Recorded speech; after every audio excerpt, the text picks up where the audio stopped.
back to my YouTube channel. As you know, I'm Dr. Nachiketa, and in today's video, I'm going to talk about one of the most common toxic traits of abusive relationship. Relationships of any kind that has abuse in it. It's called gaslighting. Now, I will explain the term, its warning signs, and how to seek help if you are being gaslighted. So without further ado, let's begin today's video by explaining the term gaslighting. So what is gaslighting, right? I mean, gaslighting is denying or twisting the events to make the victim doubt themselves and question their perception of reality. I mean, it's very common for emotional abusers to gaslight the victim and then sort of straight away deny all their allegations towards them. The primary purpose, of course, of the abuser is to manipulate and control the victim. So the abuser makes the victim believe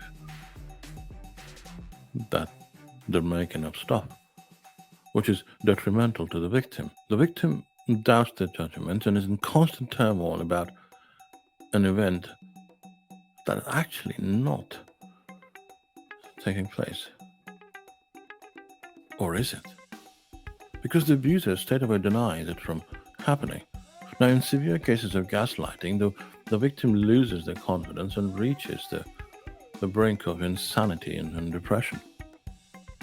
Gaslighting is pretty common in marital and romantic relationships, unfortunately, but it can also happen between parents and children, boss and subordinate and siblings. Basically, any kind of relationship you can think of has the potential for gaslighting, and if there is abuse in it.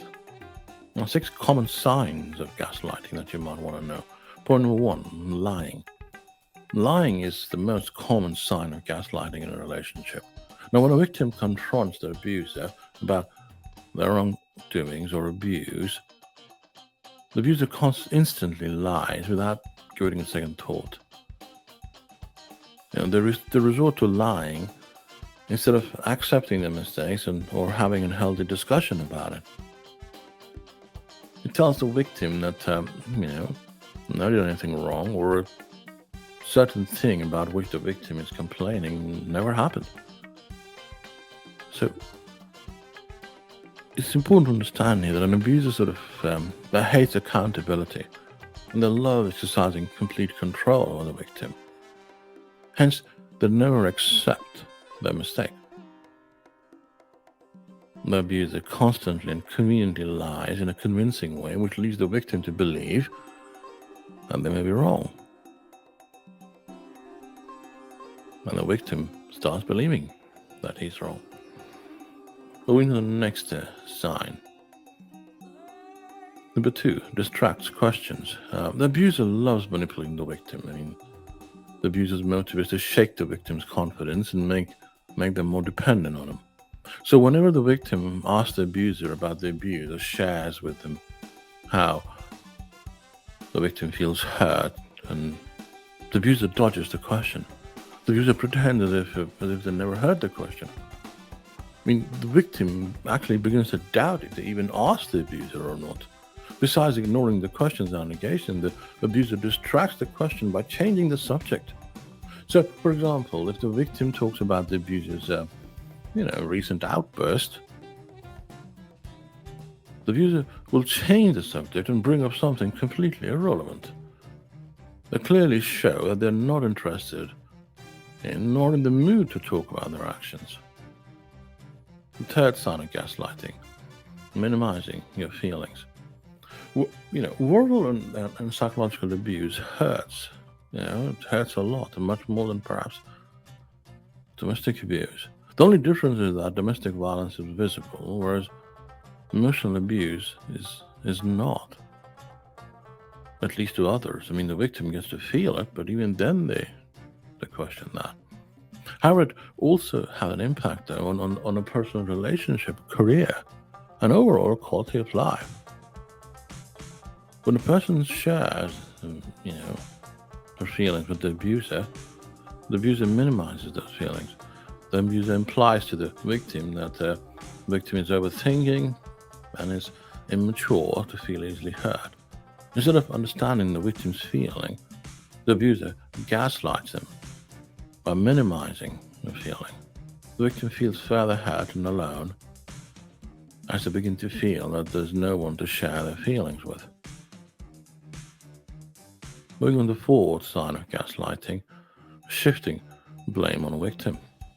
Now, the abuser gaslights the victim by shifting all the blame to the victim. The abuser frees himself or herself of all the burden of the wrongdoing and blames the victim. For example, suppose a victim talks to the abuser about their abusive behavior. In that case, the abuser will gaslight the victim and blame the victim for the abuse. And they will use statements like, it was your fault. When you bring out the worst in me. If you had listened to me, none of this would have happened. I mean, these statements and shifting blame make the victim feel the abuse is justified. And the victim further begins to believe that the victim feels that the victim is at fault and not the abuser. The fifth common sign of gaslighting is number 5, discrediting and spreading rumors. The abuser loves controlling the victim, hence will seek ways to isolate the victim from their friends and family. And the reason for the isolation is to make the victim dependent on the abuser, so that they can be manipulated further. Now, gaslighting also includes spreading rumors or secrets of the victim with his friends and family. The abuser brainwashes people against the victim so that they distance themselves. On the other hand, the abuser makes the victim believe that their friends and family members are not supportive, and eventually convinces the victim to part ways with their friend and family members as they're not good enough for them. And this act of gaslighting is significantly detrimental to the victim, as the victim feels alone and has no one to turn to. And moving on to the sixth sign. Number 6, using love and kindness as a weapon. The abuser plays with the victim's mind and tricks them into believing that they're loved. The abuser makes the victim believe that the victim is loved. Now, when the victim questions or confronts the abuser about the abuser's behavior, he'll tell the victim that whatever they did was out of love, and might say things such as, hey, I got angry with you because I love you so much. I wouldn't hurt you, because I love you. You know I care about you. Whatever I did was for your own good. The victim believes the abuser, not knowing or understanding that they're being gaslighted. And the effects of gaslighting. And gaslighting has terrible effects on the victim. Some of the biggest effects of gaslighting include, the victim becomes confused and doubts themselves. They question themselves about the happenings of a certain event. Another effect of gaslighting is the low confidence of the victim, when the abuser rejects all the allegations. The victim questions themselves and doubts their memory. At some point, they even believe that they might be mentally unfit and can't distinguish between reality and their own imagination. The third disastrous effect of gaslighting includes isolation. The victim feels alone and cannot share their feelings with their abusive partner, as the abusive partner keeps denying the happening of a certain event. So I guess when you're stuck in a situation like this, the question that comes to mind is, well, how do you deal with this? How do you deal with gaslighting? And if you feel that you are being gaslighted by your partner, you can take the following steps. Number 1, if your partner lies to you or makes you feel that you are making things up, you should start saving evidence. For instance, if they yell or degrade you, write down the exact words, date and time, record it. This way, you'll have the proof, and they won't be able to deny it without you realizing what's going on. The second step is to not take the blame for the abuser's wrongdoing. The abuser gaslights the victim and makes them believe that the victim is responsible for the abuse. Never fall for this trap. Abuse is never the victim's fault. Let's get that one thing clear. Without any exceptions, all over the board, one thing is clear. That is not the victim's fault. No abuse is. So if you take the blame, the abuser will gaslight you even more. Third point to remember is the third step is to be firm with the abuser and establish clear boundaries.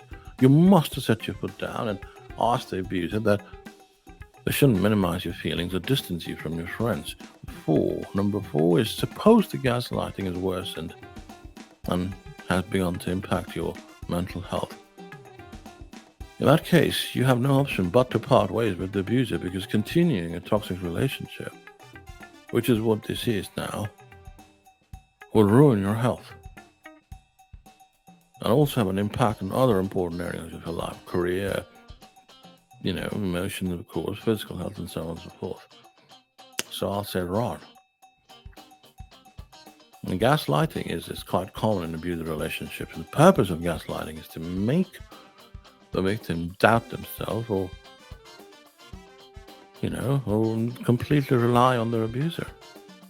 So do not stay quiet if you spot any signs of gaslighting in your relationship. Speak up for yourself and be firm about the abuser's toxic behavior before it ruins your mental health and peace. Well, thank you for watching this video, and if you feel that somebody around you or you are indeed going through this phenomenon, then pay attention to it and do what you can. In general, don't forget, if you are struggling with something or something doesn't feel right, reach out for help. Help makes a big difference. Don't keep things to yourself. On that note, thank you very much. We'll be back with something else. In the meantime, take care, look after yourself, and bye-bye.